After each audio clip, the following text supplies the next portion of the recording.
look at a stall that or a bathroom that has 4 or more stalls, usually, especially 5, it's always the middle stalls that you get graffiti in. But weirdly enough, if you only have 3 stalls, it's always the one furthest from the door, which of course means vandals like privacy. But they also don't like to think that they're being conspicuous. I also found that, and I thought this was super interesting, students are representing graffiti in new ways that reflect social media. And I thought that that was really fascinating because what they would do is they draw thumbs up and thumbs down pictures next to graffiti when someone, you know, if they said, like, I remember one person said, fuck capital, or fuck communism. And so they would put these thumbs up and thumbs down, people would tally next to them. So that's reception right there, right? But it's also representation, how we consider the bathroom stall as an interface for the internet, for social media as we go. And I just felt like students treated it more like a forum. And I thought that especially how it reflects in our cultural, historical time period now, was really interesting. Also, another thing with socialization, because that whole deal of socialization with the Facebook kind of forum, was people would edit. They did a lot of self and peer editing, but it was funny because some people would edit incorrectly, like this person. You have the person at the bottom who put your, and they really had it correct the first time. But if you were keen, you would pick up on this, right? You would see that, you know, they were incorrect in what they were saying, and it kind of taught you the do's and don'ts of grammar, which I thought was interesting. Also, there was sort of a groupthink mentality when they were doing this. There was the idea that, like, a domino effect, once one person does it, oh shit, it's okay, I can totally do it too. And, you know, until no one erases it, I'm fine, because there's no presence of power there, right?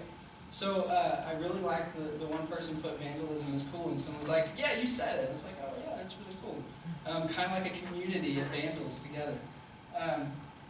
And then, men versus women. My girlfriend at the time did not get to look in a lot of women's restrooms compared to what I looked at. I looked at about at least 50 different restrooms multiple times. She looked at about 20 plus. What she found was this one tag. And I think it's really interesting. I don't know, you can't necessarily say the one thing represents the whole, but it said, you are beautiful inside and out. The one thing, when you have a lot of like, more like hate, you get a lot more hateful speech in the men's restrooms. So I thought this was interesting. But then also one of my friends here in the graduate department sent me this picture from the University of Chicago from a library stall.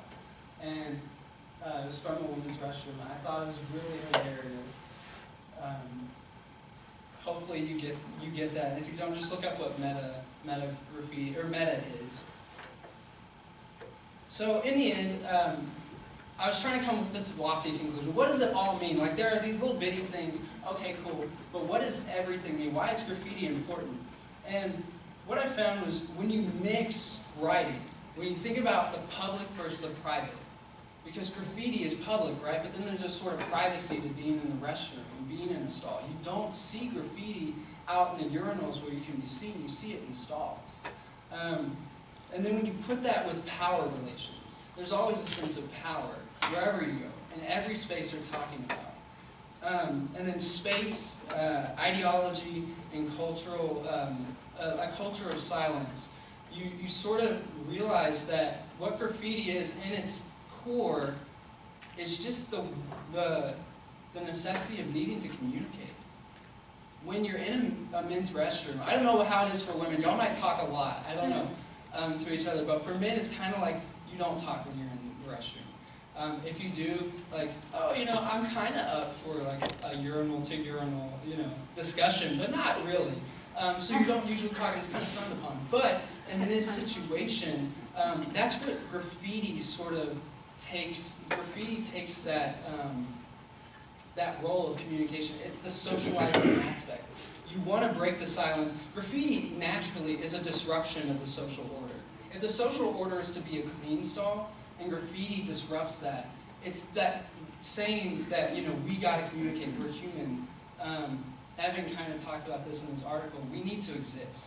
We're trying to stamp our existence there, and it shows. And so, I think what my article does, if nothing else, is it does a good job of introducing writing research, how you can go about it, one way of doing it. It talks about chat terms. Everything that I've talked about is activity, the whole process of how you write, how you go about it, how you do your research. Representation was really big. As you can see, I've had graffiti throughout with the orange, and that's part of that representation, trying to keep it looking like it's a graffiti, it's a bathroom stall. But my article also deals with those uncertainties that we all have when we write, right?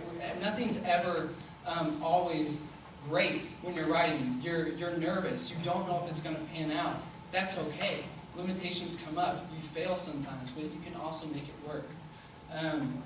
There are some helpful research practices, but it also shows how changing things up, taking that risk, can really come out successfully. And I kind of had a little bit of help coming to my conclusion about silence and about talking, because in one stall, I found this. They tried to hide the words in my pen, but the shithouse poet strikes again. Thank you.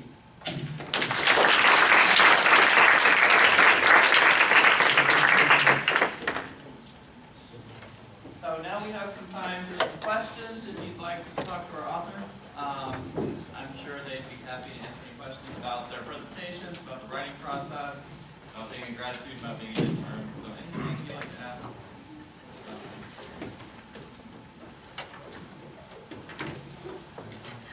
I do have a question. I didn't catch his name. It was about the llamas and the note taking. Yes. I had a question about your idea of, or like, could you say that you could expand your idea of restructuring your writing space and how it allows us to express individuality? Do you think you could expand that to how students use technology and how that can inhibit or expand that whole idea? Like how technology absolutely. I think first, it's environment selection and structuring processes. I was so happy I remembered that. And the people who wrote that are in Champaign-Urbana and might maybe see this someday, so I'm glad I remembered that for that. But also, I think I want to be careful what I say here, because I'm still responding, even though I'm an old student. I'm still responding as a student, and I do really understand in many ways how frustrating it is for instructors who feel like when everyone is engaging with their technology during the lecture time, that it can be very sad to feel like no one's listening to you. And so I don't want to necessarily just straight up say that's always a wonderful thing, and I know that's not just what your question is about. But I will say that there have been several times in my experience as a student where I have seen maybe the student next to me, because I've just got this boring notebook, so I'll watch other people on their laptops. The student next to me looks something up that the professor is talking about, or even look something up and then send a message to another student in the room about it, if they maybe knew each other from somewhere else. That's a little less common, but it's happened. I also think that the ways that we engage with technology when we write things give us room for creativity in ways that pen and paper do not. And I think that having another part of the problem with answering your question is this. I understand that for the most part, we carry the whole internet around with us, and I just don't do that yet because I'm not ready. But I do think the idea of always having all that that you have all that in your pocket, just all the time, has so much potential to create in social situations we would never have dreamed of 10 or 15 years ago, to create writing that we would have never thought of, and that this generation of students that I'm proud and happy to be a part of, whether it's all perfectly paying attention or actually does more writing, does more actual work of writing words in something than any other generation, at least in the part of the world where we're privileged enough to have access to these types of technologies. Does that adequately answer your question? Yes. Anybody else? Graduate students have questions?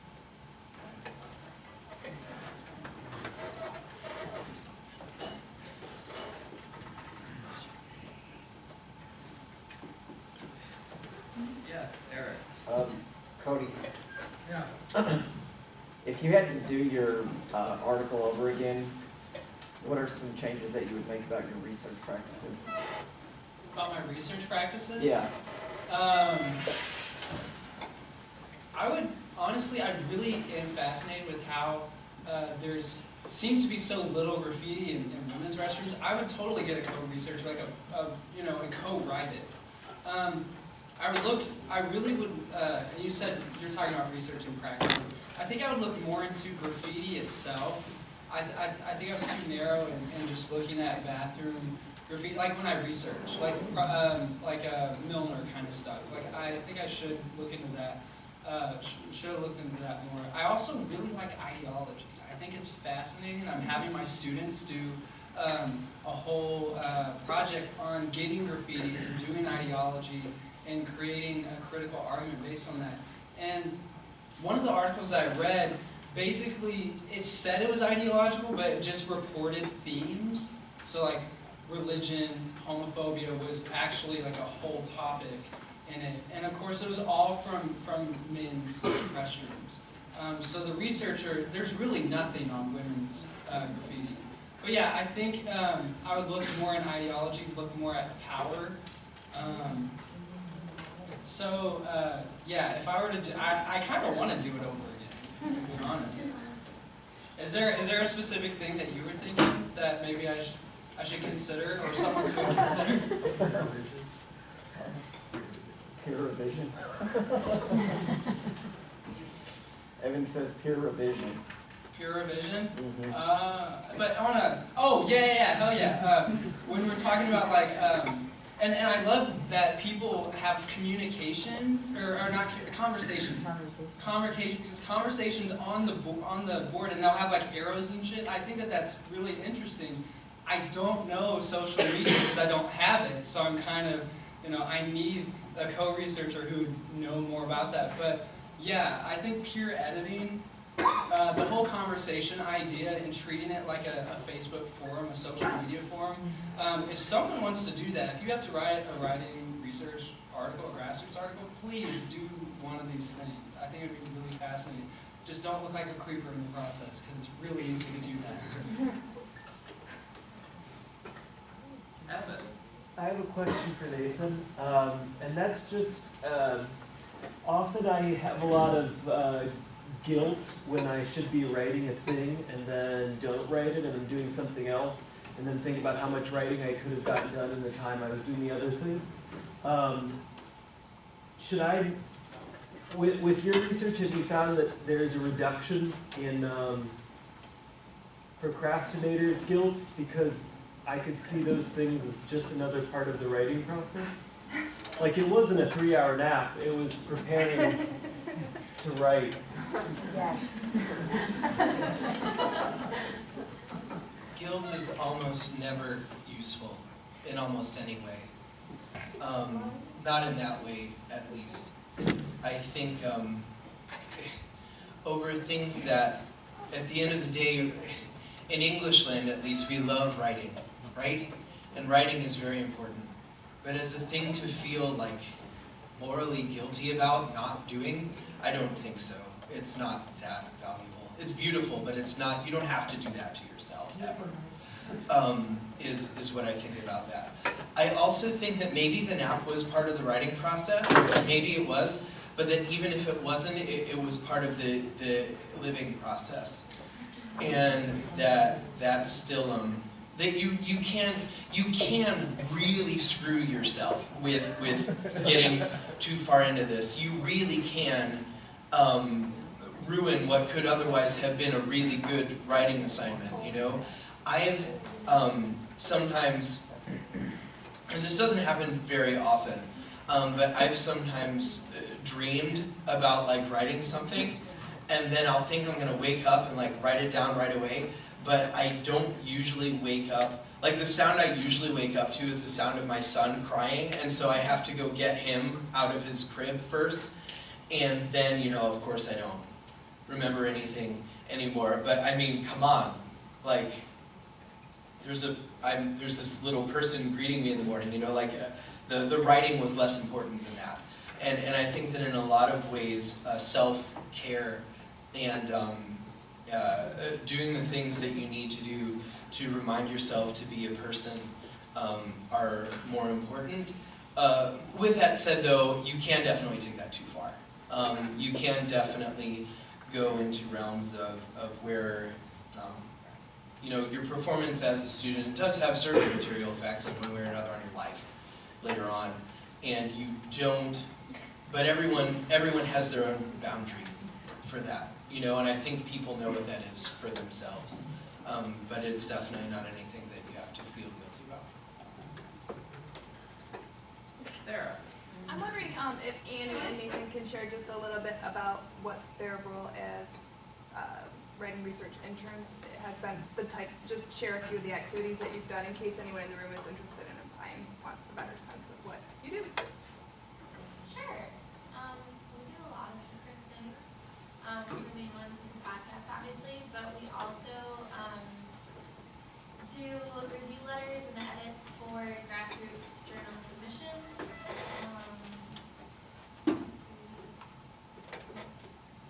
You do a lot of stuff. I mean, the podcast took forever. The podcast really took forever. And we do other stuff related to help putting together the stuff that ultimately gets and makes its way into the English 101 classroom. Oh, yeah. So if it's a great position to be in, to have a voice in the group of people that work together to create the things that the next generation of students are going to have to do and read and experience in English 101. And we don't do a lot of interning stuff. I think I had to go out and get sandwiches once. It was delicious. And I got a sandwich out of that deal, so. We also do, last semester I did the half-mile interview. I think some of you might have that current version of the journal. The interview with Wes, the football coach. I did that, and I'm doing half-mile again this semester also. Some of you might have even been scheduled to have Angela come in yesterday in class. She was another half-mile person that mattered. So one of the things I liked about your presentation tonight, and it was kind of serendipitous, that the research methods they were using were all very different. So Nathan was doing sort of the theoretical qualitative analysis of a large corpus of material, and Cody was doing much more quantitative counting type data with qualitative analysis, where he went out in the world. And Annie was writing a genre and then documenting what she did and how she learned it. And that's a really common move in a lot of writing program classes, especially in my class. So knowing that you might be writing a journal article about language writing, how did you keep track of all this stuff to let it end up in a presentation later? Like, did that change your writing at all? Can we have this because once I decided that I was going to write about the podcast for my article, I went back and just looked at all that to sort of remind myself where we started and where we ended up. And honestly, like, in my article, I have that I can't even remember how we actually